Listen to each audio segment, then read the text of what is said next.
नमस्कार दोस्तों, स्वागत है आपका आज के मुख्य समाचार में, जिसमें सबसे पहले और बड़ी खबर में आपको बताएंगे कि कभी ना मिटने वाला कलंक है आपातकाल इमरजेंसी की 48वीं बरसी पर अमित शाह का कांग्रेस पर हमला।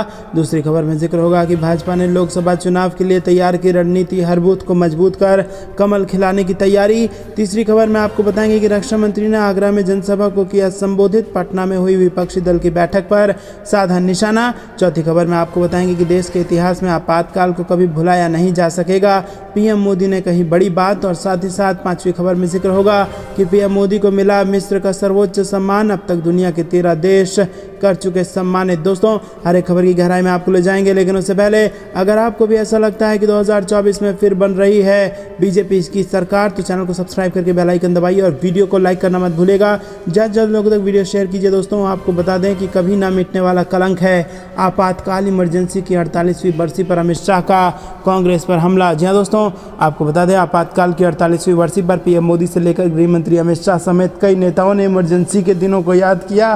गृह मंत्री अमित शाह ने इमरजेंसी को याद करते हुए कांग्रेस पर हमला बोला और उन्होंने आपातकाल को कभी ना मिटने वाला कलंक बताया। गृह मंत्री अमित शाह ने कहा कि आज ही के दिन 1975 में एक परिवार ने अपने हाथ से सत्ता निकलने के डर से जनता के अधिकारों को छीन व लोकतंत्र की हत्या कर देश पर आपातकाल थोपा था। अपने सत्ता स्वार्थ के लिए लगाया गया आपातकाल कांग्रेस की तानाशाही मानसिकता का प्रतीक और कभी न मिटने वाला कलंक है। उस कठिन समय में अनेक यातनाएं सहकर लोकतंत्र को पुनर्जीवित करने के लिए लाखों लोगों ने संघर्ष किया। मैं उन सभी देशभक्तों को दिल से नमन करता हूं। वहीं दोस्तों, अमित शाह ने कहा कि कांग्रेस ने सत्ता के स्वार्थ व अहंकार में देश पर आपातकाल थोपकर विश्व के सबसे बड़े लोकतंत्र की हत्या कर दी थी। असंख्य सत्याग्रहियों को रातों रात जेल की सलाखों के काल कोठरी में कैद कर प्रेस पर ताले जड़ दिए थे। नागरिकों के मौलिक अधिकार छीनकर संसद व न्यायालय को मूक दर्शक बना दिया था। रुक करते हैं अगली ब्रेकिंग न्यूज की तरफ। भाजपा ने लोकसभा चुनाव के लिए तैयार की रणनीति, हर बूथ को मजबूत कर कमल खिलाने की तैयारी। जी हाँ दोस्तों, भाजपा के प्रदेश महामंत्री धर्मपाल सिंह ने पार्टी की ओर से शुरू किए जाने वाले मेरा बूथ सबसे मजबूत अभियान की सफलता के लिए कार्यकर्ताओं को अपने बूथों पर सक्रिय रहने का निर्देश दिया है। वो शनिवार को भाजपा प्रदेश कार्यालय में अभियान की तैयारियों को लेकर पार्टी पदाधिकारियों के साथ बैठक कर रहे थे। उन्होंने कहा कि प्रधानमंत्री नरेंद्र मोदी 27 जून को भोपाल में मेरा बूथ सबसे मजबूत अभियान का शुभारंभ करेंगे और इसके जरिए वो पार्टी के 1918 संगठनात्मक मंडलों और सभी बूथों पर उपस्थित कार्यकर्ताओं, जनप्रतिनिधियों और पार्टी पदाधिकारियों को संबोधित करेंगे। प्रदेश में सभी संगठनात्मक मंडलों, शक्ति केंद्रों और बूथ स्तर पर पार्टी कार्यकर्ता, जनप्रतिनिधि और पार्टी पदाधिकारी प्रधानमंत्री के संबोधन को सुनेंगे।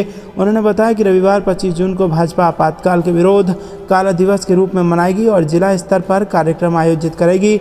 बैठक में पार्टी की ओर से संचालित किए जा रहे घर घर संपर्क अभियान की चर्चा करते हुए धर्मपाल ने कहा कि पार्टी कार्यकर्ताओं को बूथ स्तर तक व्यापक संपर्क अभियान चलाकर घर घर तक मोदी सरकार द्वारा किए गए लोक कल्याणकारी कार्यों और उपलब्धियों को पहुंचाना है।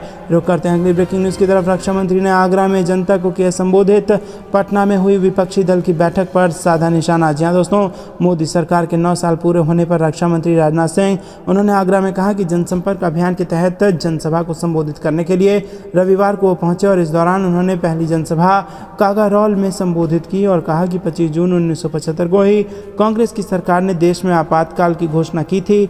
ये लोकतंत्र का गला घोटना था और ये काला अध्याय सदैव याद रखा जाएगा। लाखों की संख्या में नेताओं को उठाकर जेल में डाल दिया गया था। मैं भी उस समय एक जिले में जिला अध्यक्ष के रूप में काम करता था। मेरी उम्र उस समय 23 साल थी और 2.5 महीने अकेले बैरक में मुझे रखा गया था। 16 महीने जेल में रहने के बाद मैं बाहर निकला। रुक करते हैं अगली ब्रेकिंग न्यूज़ की तरफ। देश के इतिहास में आपातकाल को कभी भुलाया नहीं जा सकेगा, पीएम मोदी ने कही बड़ी बात। जी हाँ दोस्तों, देश में आपातकाल लगाए जाने के 48 घंटे पूरे हो गए हैं। इस मौके पर प्रधानमंत्री ने उन लोगों को श्रद्धांजलि दी जिन्होंने आपातकाल का विरोध किया था। पीएम मोदी ने ट्वीट करते हुए लिखा कि मैं उन लोगों को श्रद्धांजलि देता हूं जिन्होंने आपातकाल का विरोध किया और देश में लोकतंत्र की भावना को मजबूत करने के लिए काम किया। आपातकाल हमारे देश के इतिहास का कभी ना भूला जा सकने वाला इतिहास है और जो संविधान के मूल्यों के पूरी तरह खिलाफ है। दोस्तों, रुक करते हैं अगली ब्रेकिंग न्यूज़ की तरफ। पीएम मोदी को मिला मिस्र का सर्वोच्च सम्मान, अब तक दुनिया के 13 देश कर चुके हैं सम्मानित। जी हाँ दोस्तों, मिस्र में प्रधानमंत्री नरेंद्र मोदी के राज्य के दौरे का दूसरा दिन और रविवार को उन्हें राष्ट्रपति अब्देल फतेह अल सीसी ने मिस्र के सर्वोच्च सम्मान ऑर्डर ऑफ द नाइल से सम्मानित किया। वहीं ये प्रधानमंत्री मोदी को दिया गया किसी मुल्क का 13वां सर्वोच्च राजकीय सम्मान है। मिस्र ने 1915 में ऑर्डर ऑफ द नाइल की शुरुआत की थी और तब मिस्र के सुल्तान हुसैन कामिल ने इसकी स्थापना की थी। रुक करते हैं अगली ब्रेकिंग न्यूज़ की तरफ। पीएम मोदी को हराने नहीं, भारत की तिजोरी लूटने एक मंच पर विपक्ष की बैठक पर बोली स्मृति ईरानी। जी हाँ दोस्तों, केंद्रीय मंत्री स्मृति ईरानी शनिवार को इंदौर पहुंची और मध्य प्रदेश में विधानसभा चुनावों की तैयारियों के मद्देनजर इंदौर की बीजेपी इकाई द्वारा प्रबुद्धजनों का कार्यक्रम आयोजित किया गया था।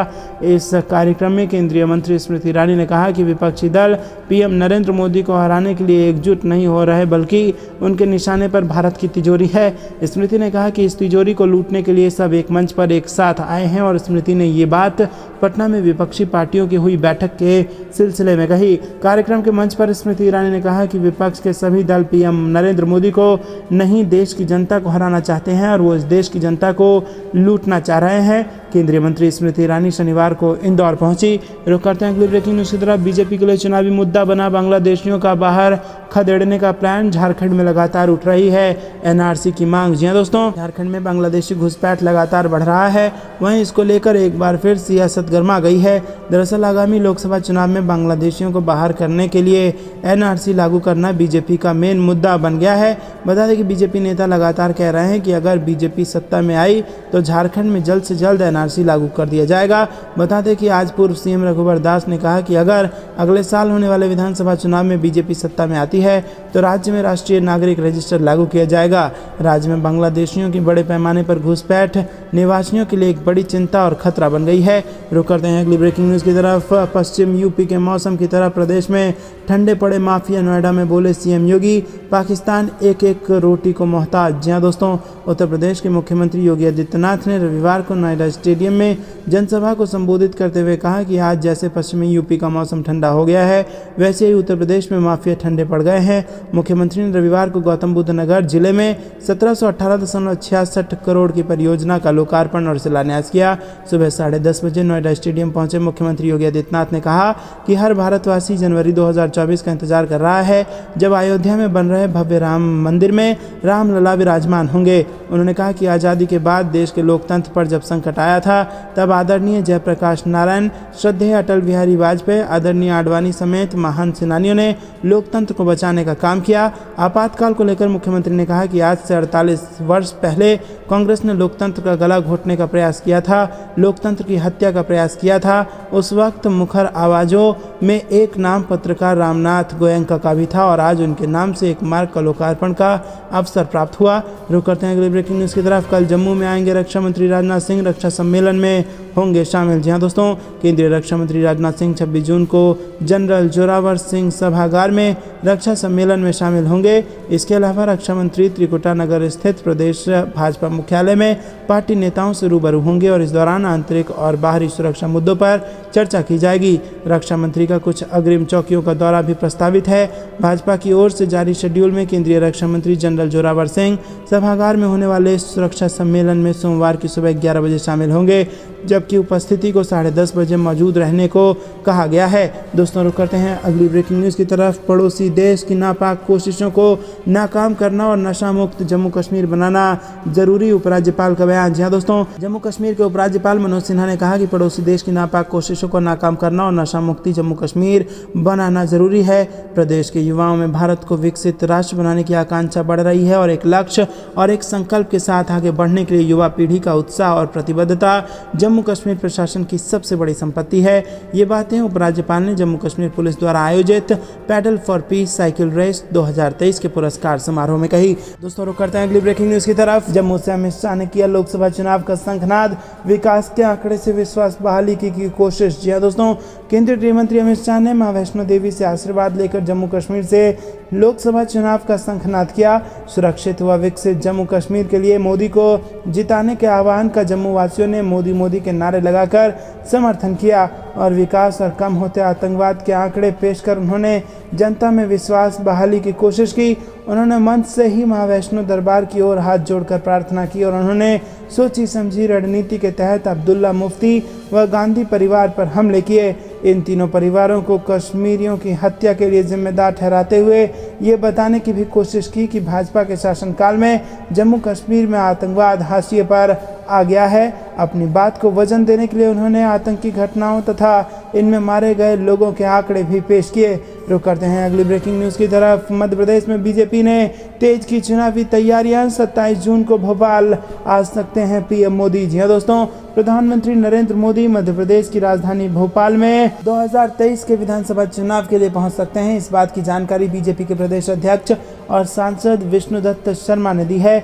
इससे पहले पीएमओ ने रोड शो की मंजूरी नहीं दी थी, लेकिन अब बीजेपी प्रदेश अध्यक्ष शर्मा का कहना है कि पीएम मोदी भोपाल आ रहे हैं और इस दौरे के दौरान उनका रोड शो भी होगा। बीजेपी के कार्यकर्ता प्रधानमंत्री नरेंद्र मोदी का स्वागत करेंगे। प्रधानमंत्री के स्वागत के लिए जोर शोर से तैयारियां की जा रही हैं।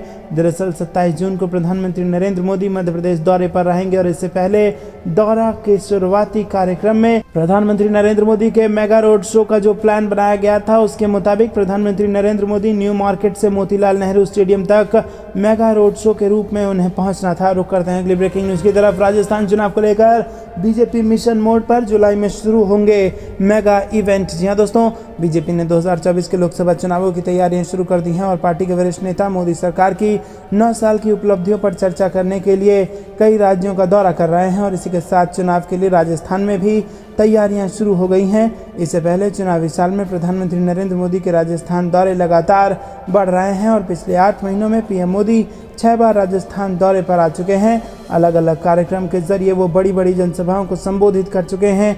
केंद्रीय मंत्री पीयूष गोयल और सांसद पूनम महाजन ने हाल ही में जयपुर में नरेंद्र मोदी सरकार के पिछले 9 वर्षों की उपलब्धियां गिनाई और पार्टी और सरकार के शीर्ष अधिकारियों का राजस्थान में दौरा तय किया गया है। इस दौरे में वो स्थानीय लोगों से मिलेंगी और मोदी सरकार द्वारा हासिल की गई उपलब्धियों को बताएंगे। पिछले 8 महीनों में प्रधानमंत्री नरेंद्र मोदी ने 6 दौरे किए हैं जो राजस्थान को दिखाते हैं, जहां दिसंबर 2023 में विधानसभा चुनाव होने वाले हैं और इससे पता चलता है कि मुख्यमंत्री राज्य को लेकर उनके नेतृत्व की गंभीर चिंता कर रहे हैं। रुक करते हैं अगली ब्रेकिंग न्यूज़ की तरफ।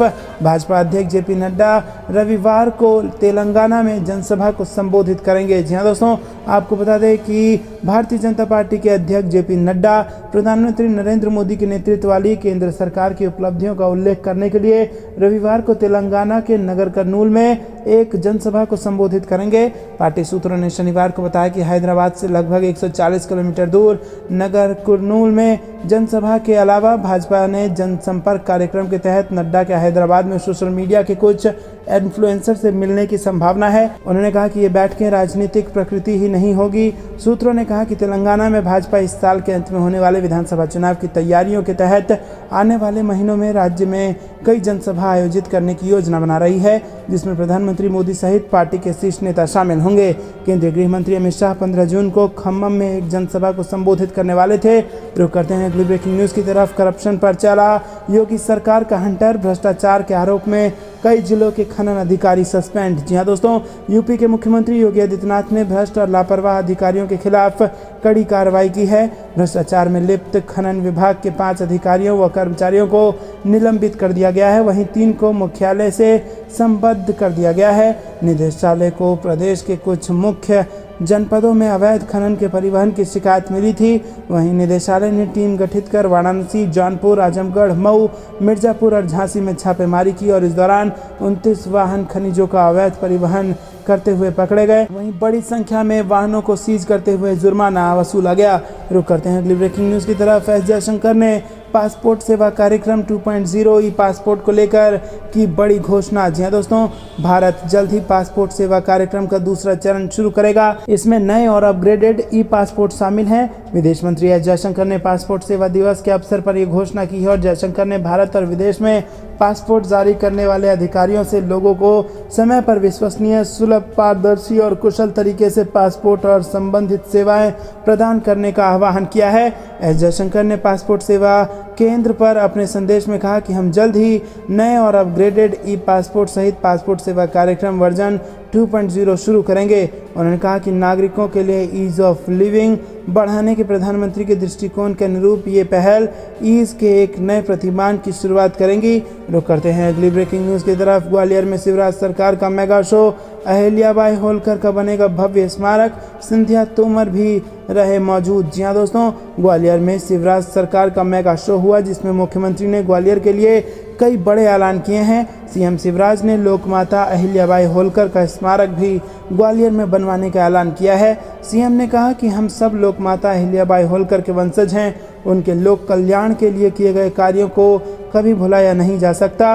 वहीं दोस्तों, सीएम शिवराज ने कहा कि ग्वालियर में मां अहिल्याबाई होलकर का भव्य स्मारक बनाया जाएगा। बेहटा में बन रहे बस स्टैंड का नाम अहिल्याबाई होलकर के नाम पर रखा जाएगा और साथ ही बघेल और धनगर समाज के कल्याण के लिए प्रदेश में एक बोर्ड गठित किया जाएगा जिसके अध्यक्ष को कैबिनेट मंत्री का दर्जा होगा। रुक करते हैं अगली खबर की तरफ। भारत में 82,000 करोड़, गूगल और अमेजॉन करेगा 1 लाख करोड़ का निवेश, पीएम मोदी से मिलकर किया ये ऐलान। जी हाँ दोस्तों, प्रधानमंत्री नरेंद्र मोदी ने अमेरिकी दौरे के दौरान गूगल और अमेजॉन ने भारत में अपने निवेश को बढ़ाने की घोषणा कर दी है।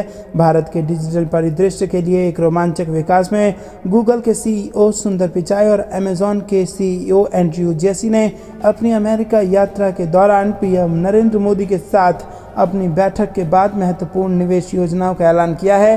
पीएम मोदी से मुलाकात के बाद अमेजन के सीईओ एंड्रयू जेसी ने कहा कि ज़्यादा नौकरियां पैदा करने, स्मॉल और मीडियम आकार के व्यवसायों को डिजिटल बनाने में सहायता करने में हमारी दिलचस्पी है। पूरे विश्व में भारत कंपनियों के प्रोडक्ट्स को एक्सपोर्ट करने में हम मदद करने में रुचि रखते हैं। दोस्तों, रुक करते हैं अगली ब्रेकिंग न्यूज़ की तरफ। पक्ष कितना भी एकजुट हो जाए, 24 में मोदी का पीएम बनना तय। जी हाँ दोस्तों, आपको बता दें कि 2024 चुनावों के लिए विपक्षी दल की बिहार के पटना में चल रही बैठक के बीच गृह मंत्री अमित शाह ने ये बड़ा बयान दिया है और जम्मू में कई परियोजनाओं के शिलान्यास के मौके पर अमित शाह ने विपक्षी एकता को लेकर भी बयान दिया। उन्होंने कहा कि विपक्ष चाहे कुछ भी कर ले, प्रधानमंत्री मोदी जी 300 से ज़्यादा सीटों के साथ फिर से सरकार में प्रधानमंत्री बनेंगे। और इस दौरान अमित शाह ने कश्मीर में यूपीए के दौर में हुई आतंकी घटनाओं और 370 को खत्म किए जाने का भी जिक्र किया। जम्मू में लोगों को संबोधित करते हुए अमित शाह ने कहा कि आज पटना में एक फोटो सेशन चल रहा है, सारे विपक्ष के नेता एक मंच पर आ रहे हैं और संदेश देना चाहते हैं कि हम भाजपा और मोदी जी को चुनौती देंगे। मैं विपक्ष के नेताओं को कहना चाहता हूं, कितना भी हाथ मिला लो, आप एक साथ नहीं आ सकते हो और अगर आ भी गए तो 2024 में मोदी जी का 300 से ज़्यादा सीटों के साथ आना तय है। मोदी जी को 2024 में फिर से प्रधानमंत्री बनना तय है। तो दोस्तों, क्या आप भी अमित शाह की इन बातों का समर्थन करते हैं? कमेंट में जरूर बताइए। वीडियो लाइक करना मत भूलिएगा। रुक करते हैं अगली ब्रेकिंग न्यूज़ की तरफ। विपक्ष के महाजुटान पर बीजेपी का कार्टून वार, कहा जैसे ही मिलेगा मौका एक दूसरे को देंगे धोखा। जी हाँ दोस्तों, राजधानी पटना में विपक्षी दलों की महाबैठक में 15 दलों के दिग्गज नेता शामिल हुए और सीएम नीतीश कुमार के आवास पर बैठक हुई जिसमें सभी दलों के एकजुट होने और गठबंधन के स्वरूप पर चर्चा हुई। वहीं दूसरी तरफ बिहार बीजेपी ने विपक्ष के महाजुटान पर ट्वीट कर तंज कसा है। कार्टून के जरिए विपक्षी एकता पर हमला बोला गया और बीजेपी बिहार ने एक ट्वीट किया जिसमें एक कार्टून के जरिए सभी विपक्षी दलों के नेताओं के हाथ पर फूल दिखाए गए हैं और फिर दूसरी फोटो में उन्हीं नेताओं के पीठ पीछे छिपाए गए हाथ के लिए चाकू, आरी और खंजर दिखाए गए हैं और लिखा है कि जैसे ही मिलेगा मौका एक दूसरे को देंगे धोखा। साथ ही फोटो की होर्डिंग में लिखा है महागठबंधन की एकता 23 जून 2024। जी हाँ दोस्तों, आपको बता दें कि यहाँ पर पोस्टर वॉर शुरू हो गया है और बीजेपी ने अपने ही अंदाज में विपक्ष के नेताओं की जो एकजुटता दिख रही है उसको घेरने की कोशिश की है। आपको क्या कुछ लगता है कमेंट में बताइए। दोस्तों, रुक करते हैं अगली ब्रेकिंग न्यूज़ की तरफ। लोकतंत्र भारत के डीएनए में है कि यहाँ किसी के साथ भेदभाव नहीं किया जाता, वाशिंगटन में बोले पीएम मोदी। जी हाँ दोस्तों, प्रधानमंत्री नरेंद्र मोदी ने वाशिंगटन में एक पत्रकार के सवाल के जवाब में कहा कि मुझे आश्चर्य हो रहा है कि आप कह रहे हैं कि लोग कहते हैं कि भारत में लोकतंत्र है। ये लोग कहते ही नहीं बल्कि भारत लोकतांत्रिक है ही। लोकतंत्र भारत के डीएनए में है, यहाँ किसी के साथ भेदभाव नहीं किया जाता। लोकतंत्र भारत और अमेरिका के डीएनए में है। जैसा कि राष्ट्रपति बाइडेन ने भी कहा कि भारत और अमेरिका दोनों के डीएनए में लोकतंत्र है। लोकतंत्र हमारी रगों में है। लोकतंत्र को हम जीते हैं और हमारे पूर्वजों ने उसे शब्दों में डाला है। हमारा संविधान और हमारी सरकार, और हमने सिद्ध किया है कि डेमोक्रेसी कैन डिलीवर। और जब मैं डिलीवरी कहता हूं तब जाति, पंथ, धर्म, उम्र, लिंग से किसी भी तरह के भेदभाव की वहां पर जगह नहीं होती है। जब आप लोकतंत्र कहते हैं तो पक्षपात का कोई सवाल ही नहीं उठता। भारत सबका साथ, सबका विकास और सबका प्रयास को लेकर चलता है। भारत के लोकतांत्रिक मूल्यों में कोई भेदभाव नहीं है। यहाँ सरकार की योजनाओं का लाभ सभी को मिलता है। जाति, धर्म और उम्र के आधार पर यहाँ कोई भेदभाव नहीं है। भारत संविधान के अनुसार चलता है। जहाँ मानवाधिकार नहीं है वहाँ लोकतंत्र नहीं होता। रुक करते हैं अगली ब्रेकिंग न्यूज की तरफ। मुख्यमंत्री योगी आदित्यनाथ ने 1 ट्रिलियन की अर्थव्यवस्था पर दिया जोर, अफसरों के साथ तय की रणनीति। जी हाँ दोस्तों, मुख्यमंत्री योगी आदित्यनाथ ने 1 ट्रिलियन की अर्थव्यवस्था पर जोर दिया है और $1 ट्रिलियन अर्थव्यवस्था के लिए मिशन मोड में कार्य योजना तैयार की जा रही है। 5 वर्षों में उत्तर प्रदेश 1 ट्रिलियन की अर्थव्यवस्था का राज्य हो जाएगा। शुक्रवार को इस संबंध में राज्य के विभिन्न विभागों के अपर मुख्य सचिव आदि अधिकारियों के साथ बैठक कर निर्देश दिया कि कार्य योजना का समयबद्ध पालन जरूरी है। सीएम शुक्रवार को प्रदेश के आय व्यय और $1 ट्रिलियन इकोनॉमी से संबंधित विभिन्न विभागों के अधिकारियों के साथ मुख्यमंत्री ने गहन समीक्षा बैठक की और सीएम ने अधिकारियों से कहा कि यूपी को $1 ट्रिलियन अर्थव्यवस्था की कार्य योजना को तत्काल लागू करें। अफसर मिशन मोड में जुटे। डाटा कैप्चरिंग की व्यवस्था प्रदेश में काफ़ी सुधरी है। टेक्नोलॉजी का उपयोग करते हुए और सुदृढ़ किया जाए। प्रदेश में होने वाले सभी निर्माण कार्यों का रजिस्ट्रेशन करने के साथ ही कृषि योग्य भूमि की जगह बंजर भूमि पर निर्माण को प्राथमिकता दी जाए। बैठक में मुख्यमंत्री ने कहा कि इस बड़े लक्ष्य की प्राप्ति के लिए 5 वर्ष की समय सीमा निर्धारित की है। मुख्यमंत्री ने कहा कि वर्ष 2027 तक उत्तर प्रदेश को 1 ट्रिलियन की अर्थव्यवस्था के साथ सबका विकास की नीति का मानक बनेगा।